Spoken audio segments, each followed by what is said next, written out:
What would you say from a video collaboration perspective would be the next steps for the Facebooks, the Googles, the ones with deep pockets? How do you think that they will defend, if you will, against this uprise of disruptive innovation? That's a great question. So you would think, the tech giants with all the money in the world, hundreds of $1 million probably pouring into their products, that it would be an easy task for them to perhaps beat the Zooms of the world. But history shows that those that the low end disruption companies often will always beat the incumbents. And saw that with Netflix, with Blockbuster, huge deep resources. Yeah. They could have, I believe they could have even bought Netflix twice, right? But yet, you see that Netflix, they were able to disrupt that market. And so with the Facebooks and Googles of the world, I believe that they would benefit greatly by looking at history, right? And understanding that it's not just enhancing your products that will help you compete. Mm-hmm. It requires really a whole new business model way of thinking to make sure that you're getting the job done for the customers in the best way.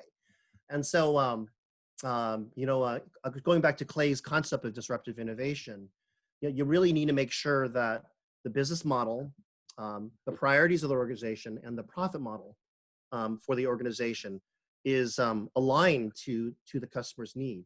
And if the answer is, my core competency in my business is not going to be able to deliver the services to meet the needs of this workforce, this remote workforce that we have, then they need to really consider creating perhaps a separate business unit that actually focuses on global collaboration, that then has the aspects of resources, process, and the profit formula, the prioritization to compete. And if they do that, then I believe that it will be a very interesting market for the betterment of the remote workforce to be able to connect and run their business. So I would say that would be a key element for the Facebooks and Googles of the world. In addition to pouring the money into their product, create a separate business unit that focuses on global collaboration. And then you can actually have a business model that actually is honed to that market. A lot of the, I think Clay has a quote that he often uses, and it's that the big company can't disrupt itself. And what it really means is if you have a core business that's a little bit different than the target, area that you're focusing on, you really lower the chance of success if you try to force fit that into your existing core business model. So that's what I would suggest. Corporate culture in that situation in many cases, right? Corporate culture is set a certain way, and to disrupt a culture and disrupt a business model simultaneously is kind of, yes. That's right. That's right. Yeah.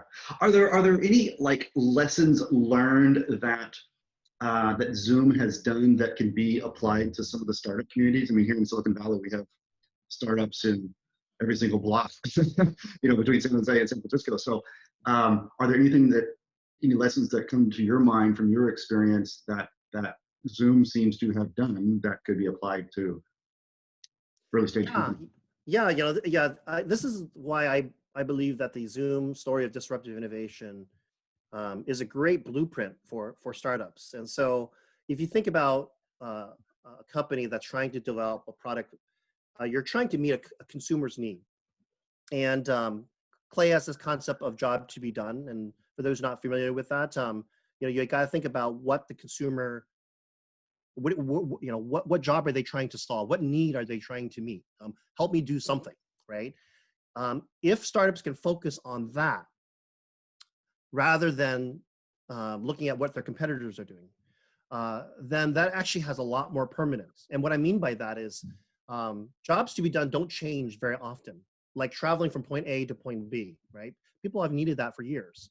But it's just the products have been hired or fired to meet that need better throughout the years. And so if you're laser focused on the job to be done, then you apply the lens of what features you need to provide. Then you can have a perfect match. And then you can provide all the integrations, all the experiences that the customer needs with the brand, right?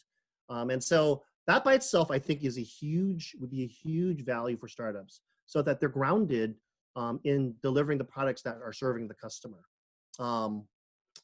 There are other elements like like we touched on before, like your core competencies or your business model. You Hmm. know, can you create a profit from that business model? There are other dimensions as well. But you know, overall, this Zoom story across industries, you can apply it, and I think there's a lot of wins to be had by startups if they can use the lessons learned from Zoom. Yeah, no, that's great. That's a great point. It's such a great point too about the job hasn't changed, but the wrench that you're using, right, or the product that you're using to complete the job has changed. You know, Yes.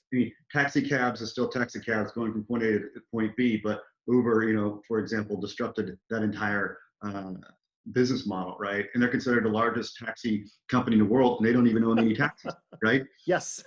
Especially Facebook is the biggest content creator, but they don't create any content. You know, it's all people creating content. So it's very fascinating to see how all that really comes together. You know? Yes, absolutely, absolutely. Yeah, and with Uber, you know, it's really they've delivered a product, and I would categorize that among the three areas. It's a kind of sustaining innovation, but that product actually was superior to all the other competitors, and they decided to choose that, and so they got hired for the job. Yeah, yeah, yeah. Good point. They got hired for the job. Excellent.